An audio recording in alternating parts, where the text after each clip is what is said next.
Good morning sir. చెప్పండి. ఏం లేదు సార్, నా పేరు కనకరాజు. నేను EFA3 SB colony ward plus Mallapur ward చూస్తాను సార్. మనకు హౌసింగ్ బోర్డు వీక్లీ వన్స్, అంటే ఇప్పుడు ఈరోజు 6 కాలనీలు చేస్తే నెక్స్ట్ రోజు 6 కాలనీలు ఉంటాయి సార్. టీమ్ వైజ్ వెళ్తారు. ప్రతి వీక్లీ మన ఇంటి లోపల వెళ్ళి వాళ్ళు టైర్లు కానీ, పూల కుండీలు కానీ, ఫ్లవర్ పాట్స్ కానీ, సంపులు కానీ ఓఎస్టార్ చెక్ చేసి వాళ్ళకి ఏమైనా లార్వా కనబడితే, తోక పురుగులు కనబడితే ఇంటి వాళ్ళకి అవేర్నెస్ చేస్తారు సార్. ఇలాంటి ప్రాంతాల్లో స్ప్రే చేస్తారు సార్. విత్ ML ఆయిల్తోని మేము స్ప్రే చేస్తుంటాము. వీక్లీ 1 టైం ఆయిల్ బాయిల్స్ కూడా వేస్తూ ఉంటాము. మళ్ళీ స్ప్రే ఎడ్జస్ట్ పొంటా సార్. మేము స్ప్రే చేపిస్తుంటాం సార్ వీక్లీ 1 టైం. కాలనీ వాళ్ళకు అవేర్నెస్ చేస్తున్నాము. డెంగ్యూ పైన, మలేరియా పైన. సీజనల్ వ్యాధులు కాదు సార్, చాలా జాగ్రత్తగా ఉండాలని, దోమతెరలు కానీ, మస్కిటో కాయిల్స్ కానీ, దోమలు కుట్టకుండా పెరగకుండా చూసుకోవాలని జనాలకు చాలా అవేర్నెస్ ఇస్తున్నాం సార్.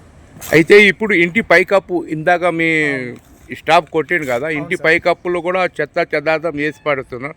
వాళ్ళని ఎటువంటి మీరు వార్నింగ్ ఇస్తున్నారు? పైన టెర్రస్ పైన కానీ ఎక్కడ కానీ ఎలాంటి చెదారం కానీ ఎలాంటి పనికిరాని వస్తువులు ఉంటే తీసేయమని చెప్తున్నాం సార్. రిమూవ్ చేయమని చెప్తున్నాము.